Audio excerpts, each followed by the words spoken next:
what Socrates once said, the great philosopher, na ang isang buhay na hindi tinitignan is a life that is without meaning. Dapat pa rin nating suriin kung ano ang naging 11 nang sa gano'y maging better ang 2012. My dear friends, we desire a better 2012. Pero alam nyo ba, may kaibahan po pala ang mga katagang wish natin at resolution natin. Pag sinabi mong wish, pwede mong sabihin, sana wish ko that the year 2012 ay makarating ako sa ganito. Resolution, ganito pala yan. Na sana sa 2011 makarating ako sa ganito at ganito ang aking gagawin para marating yon. Pag sinabi mong wish, eto lang sasabihin ko mo, sana mapasa ko yung exams ko for the year 2012. Ang resolution ay ganito, gagawin ko, hindi ako masyadong manonood ng television, Korean novela. Gagawin ko, I will spend time to study more so that I will truly pass the exam. Wish mo, sana sa pamilya ko magkakaroon ng peace at union at forgiveness. Sana magkakaroon kami ng magandang pamilya. Wish yun. Resolution, ganitong gagawin ko. Bilang tatay, I will spend quality time with my family.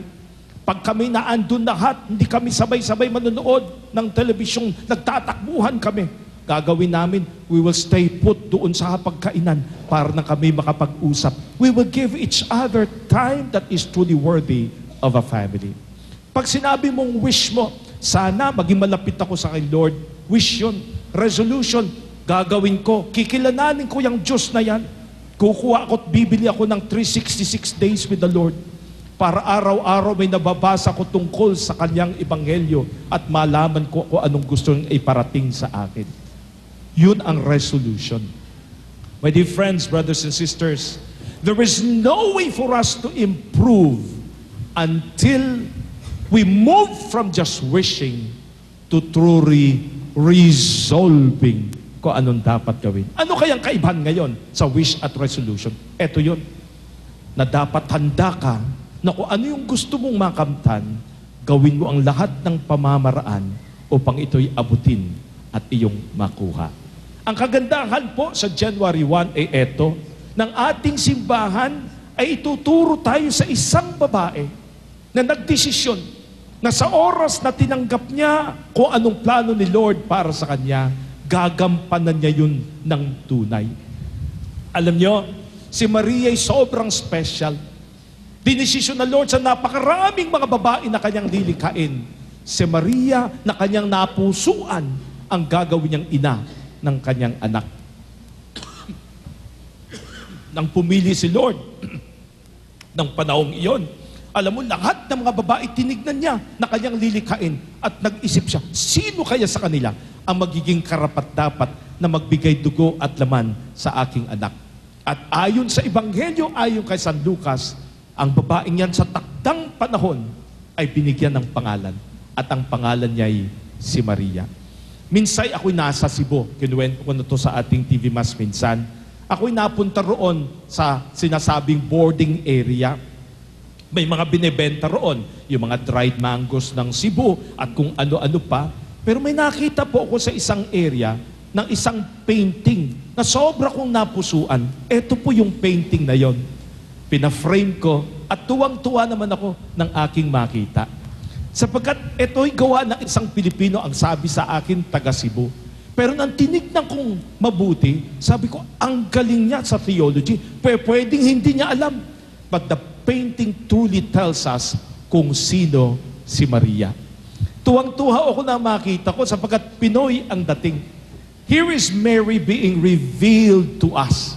No? Hindi niya nilagyan ng dove, hindi masyadong uso sa atin. 2 pipit na malaki. And you know what? They are trying to uncover Mary as the one woman who will be revealed to us as the instrument of God's plan of saving humanity. At pagkatapos hindi lang yan, sa oras na napakita na nila kung sino si Maria, tignan nyo ang napakaganda.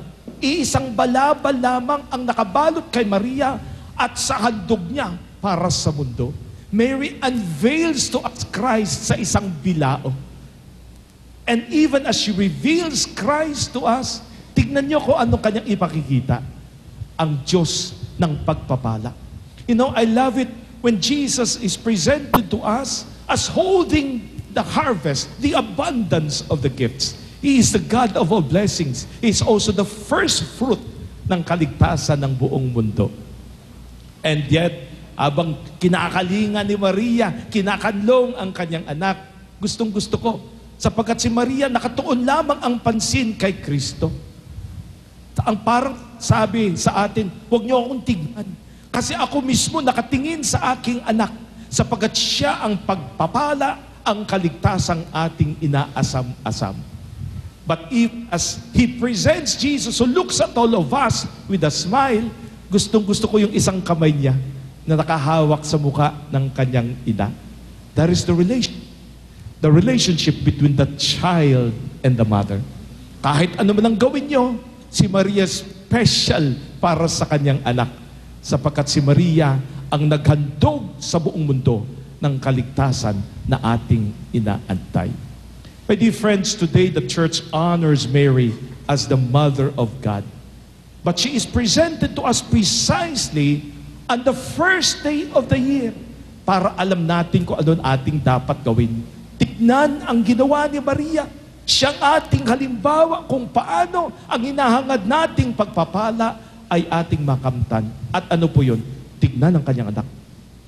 Sa kanyang mga sinabi during the wedding at Cana, ito lang ang instruction na hanggang sa ngayon patuloy niyang sa ating ibinibigay.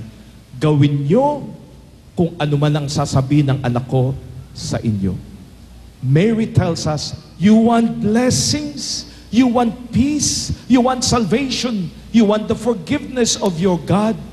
Look at Jesus, my son. That is everything that you desire. My dear friends, nang tinignan ko po itong picture na to, sabi ko, eto si Maria. At ito ang kanyang anak para sa atin, ang Diyos ng pagpapala. Alam nyo, mga kapatid, kung nais natin ang tunay na pagpapala, there is only one way to have that for the year 2012. Keep Jesus close to us. Ulitin ko, anong wish nyo para sa 2012? Mary knew what she wanted. But Mary also resolved na siya'y magiging ina sa kanyang anak. At ito'y handog na hindi niya aangkinin.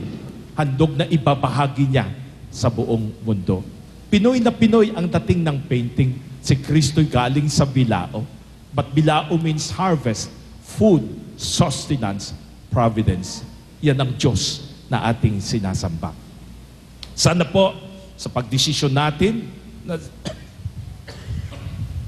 na si Kristo'y ating makakasama bilang Emmanuel, huwag nating tanggihan ang mga iniuutos niya sa atin.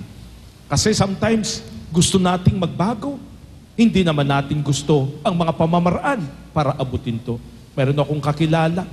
Minsay kinabi sa akin, Father, ang dami ko nabasa kanina sa newspaper tungkol sa pagsisigarilyo. Alam mo naman, Father, chain smoker ako. Ang nabasa ko roon na ito'y dahil dito sa pagsisigarilyo, iitim ang labi mo, masisira ipin mo, pagkatapos magkakaroon ka ng sakit sa puso, magkakaroon ka ng bad breath, at pagkatapos sasakit ang liver mo. Father, ang daming sinasabi roon na masama. Kaya Father, ako, nag-resolve na ako mula ngayon. Ano resolution mo? Na huwag magbasa ng newspaper. Hindi sigarilyo ang tinanggihan. Ang tinatanggihan ay kung paano maalis ang lahat ng ito. Today, Mary is presented as the Mother of God for all of us. The one who gives Jesus as the desire of everything that a human being would want. Sana po, tignan natin si Maria. Sabi nga nila, the true devotion of a person is actually in the imitation of the one to which he is devoted. Mary shows us the way of real peace.